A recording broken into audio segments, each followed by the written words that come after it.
Namaste ji, namaste. Let's try to take a look at some of the legal provisions used in the case law of MJ Akbar versus Priya Ramani, and let's try to understand what exactly happened in this case. So, in brief, let us try first and foremost get this concept clear that Mr. Akbar he took Miss Ramani to court, all right, for criminal defamation defined in 499 of the IPC, that's chapter 21, or in formal Roman numerals, that is the case, all right. And he said, well, whatever you have said about me has malicious intent behind it and has defamed me. Defamed, as in his reputation in the eyes of the society has been lowered, all right. So he is actually taking her to court, and actually, rather, to rephrase it better, he had taken her to court and told them that I'm charging her with 499 IPC, and he was praying to the court that please punish her under 500 of the IPC, which the court has refused to do.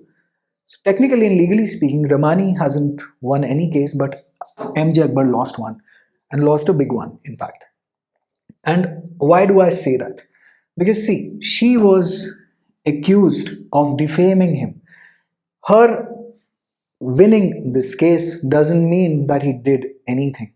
It just means that he failed, MJ Akbar failed to prove that all of the things that he's intending, or rather he's alleging that that there was some malicious intent. We will basically in just a while try to extract out the relevant portions from the judgment and analyze those as well. So her defense stood tall, that hey buddy, I did it for the truth. And when we go to the judgment portion, let's try to first understand where all of this is coming from and where all of this is going. If you're taking the LLM entrance in 2021, which is basically your last one big shot at a 1 year LLM, because from 2022 all of this is going to go away, expect, especially in the CLAT LLM, expect some excerpts from this judgment to show up, and then basically you being grilled on defamation under torts, defamation under IPC. Also remember, you have to quote section 199 CRPC. Have a look at that, because that specifically relates to defamation. And the judgment, Vishakha case laws, and basically Vishakha case law guideline, and then one more act. All right, so defamation, let's start with there. That's 499 of the IPC.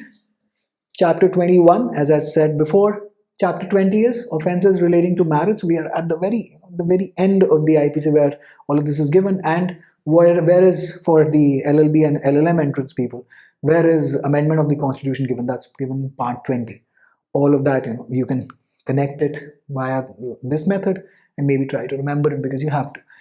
Whoever, that means any person, by word either spoken or intended to be read. So we're talking about libel and slander, or by signs or by visible representation, makes or publishes, in our case this is publishes, any imputation concerning any person intending to harm. So the mens rea is intending to harm. So since Mr. Akbar alleged it, he'll have to prove that there is an intention to harm, or knowing have reason to believe that such imputation will harm the reputation of such person is said, except in the cases herein after expected to defame that person. So now there are 9 exceptions in this section. We won't go into all of them, but we will go into the first exception, which is basically, now when we come to the first exception, which was used as a defense by Ms. Ramani, this is imputation of truth which public good requires to be made or published.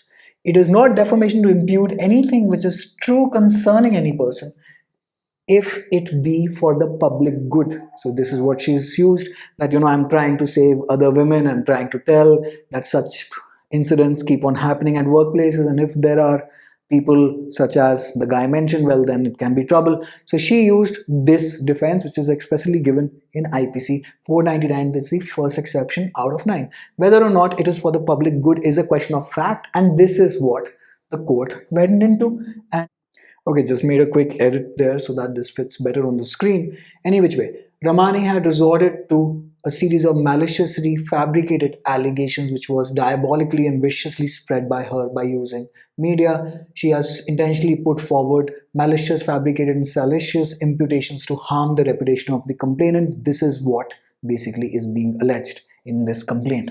So he has to prove it because he is saying it, basic cardinal principle of law. Accused Priya Ramani, I'll just zoom in, took the defense. The publication of article were made for public good, as we have discussed. This is the first exception of 499 IPC. And she further takes the defense that accused also took the defense that she made publication in good faith for protection of others, women's interests in general regarding sexual harassment at workplace.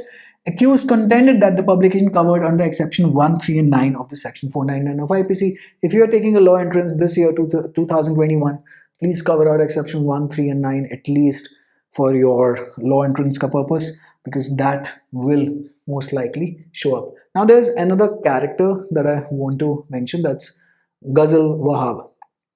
I'm sorry for these jump cuts, there is just too much background noise, so I have to make quick edits in the middle. Any which way.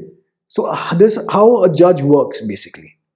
You are working with the principle of preponderance of probabilities. One woman can lie, but not 10. There's another person called, or rather named, Ghazal Wahab, who basically ended up saving this entire case for Priya Ramani. And there were other women on Twitter as well, which are quoted in the judgment. Their Twitter handles are quoted.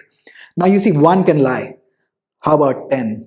And all are recalling the details in such very, very fascinatingly minute details, because if that is the case, that means the person is under trauma and still is after so many years. So that tilts the judge to be on your side while giving the decision. So now after Ghazal Wahab, the Vishaka guidelines were mentioned, and the court took notice that at the time all of these incidents took place, the Sexual Harassment of Women at Workplace Prevention, Prohibition and Redressal Act 2019 wasn't available, but the judge has basically duly noted this fact. Note this act down. This will pop up in a LLM/LLB entrance for this year. Please note down the name of this act. Very, very popular act. Then the judge noted, the woman has a right to put her grievance at any platform of her choice, and even after decades. Hopefully this is not used as a very bad precedent in making false accusations. This doesn't seem to be in the case in this one.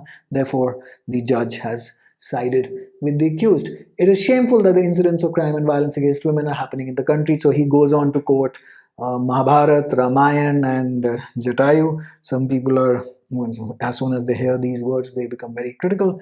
Any which way, the conclusion is, in view of the above discussion, the court is of the considered view that case of complainant regarding commission of the offence punishable under 500 IPC against the accused is not proved. So whatever you are, or whatever the complainant was trying to prove, it hasn't been proved. So this is pretty much the core crux. Now when we are looking at our flowchart that was there, Mr. Akbar had to prove his case. That was not done. So, well, she won't be punished under 500 IPC. They've asked her to punish certain bail bonds, because if he tries to appeal, then it's just a basically mere procedural formality. But that is basically the crux of the case. So her winning this case doesn't prove that he actually committed all of these acts that she said he did. But what it does prove is that she has the right to post all of it on any platform of her choice, and his accusation, his basically complaint, didn't exactly pass the test of preponderance of probabilities, and her defense basically was considered or accepted by the judge. So we usually, our subordinate judiciary, like for example in the Disha Ravi case, etc., also gets a lot of flack that no, there are judiciaries a slave to the government. It's nothing like that. Now, Mr. Akbar is quite a powerful man, and judges work, a lot of them, or most of them you can say, on cold facts. So if the case is not building up, if you are unable to prove the malicious intent, obviously the judgment is going into the accused's favor. It's as simple as that. Now, presumably, had this judgment gone to the other side, let's presume that Mr. Akbar had won, it would have been a whole lot of outrage and outcry, just if the decision had been reversed, and then the judiciary would have been labeled as patriarchal, and there would have been a lot of outrage. So my advice is to look, whenever as a student of law, to look at things from a very cold, unbiased, neutral, sort of a floating above the public perspective. For example, let us say that you have an aim or you want to take a shot at the judiciary. You are sitting at a bench, right? That's one step above the public. And even if you want to practice as an advocate, there is a bar wherein the other civilians cannot enter. So keep opinionated discussions aside and try to see cases for what they are instead of how they are projected, because as soon as, let us presume that if this judgment were reversed, all hell would have been broken loose. And since this judgment has been come in favor, well, courts are the champion of women's rights. So things are the way they are, the way we perceive or see them. So when you look at things objectively, legally speaking, things make a lot more sense. All right. Now, see you in the next one. Hopefully, this has been of help to you. Sorry for the edits again. It was a lot of background noises, a lot of construction going on. Take very good care of yourself. Stay safe. All the best.